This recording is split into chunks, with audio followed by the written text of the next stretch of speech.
राहुल की जादुई रिंग की कहानी एक समय की बात है। एक छोटे से गांव में राहुल नाम का लड़का रहता था।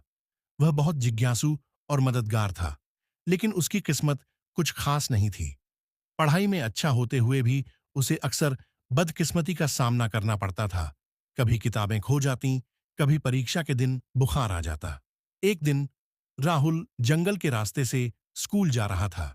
तभी उसे झाड़ियों में कुछ चमकता हुआ दिखा। उसने पास जाकर देखा तो एक सुंदर सुनहरी अंगूठी जमीन पर पड़ी थी।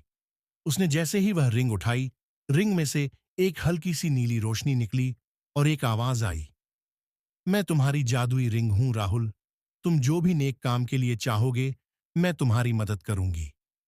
राहुल पहले तो डर गया, फिर हिम्मत जुटाकर बोला, अगर तुम सच में जादुई हो तो मेरे गांव के लोगों की मदद करो।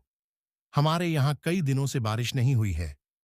रिंग से फिर रोशनी फैली और अगले ही दिन आसमान में बादल छा गए।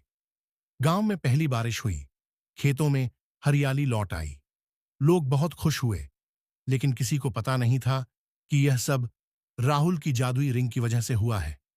धीरे धीरे राहुल ने उस रिंग का इस्तेमाल कई अच्छे कामों में किया। उसने रिंग की मदद से गांव के तालाब की टूटी दीवार ठीक करवाई, बीमार लोगों को दवा दिलाई और गरीब बच्चों को किताबें दिलाईं। लेकिन एक दिन गांव का लालची व्यापारी भूरा सेठ को पता चल गया कि राहुल के पास कोई जादुई चीज है।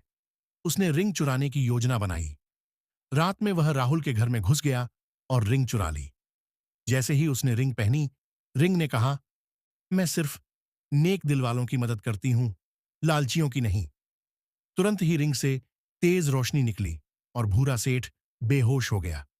सुबह जब राहुल जागा तो उसने रिंग को अपने तकिए के पास पाया और उस पर लिखा था, राहुल, सच्चे दिल से किया गया हर काम खुद में सबसे बड़ा जादू है।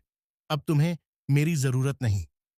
राहुल मुस्कुराया, क्योंकि अब उसे समझ आ गया था कि असली जादू रिंग में नहीं, बल्कि अच्छे इरादों और नेक दिल में होता है। और उस दिन के बाद से राहुल पूरे गांव का सबसे सम्मानित और खुशहाल लड़का बन गया।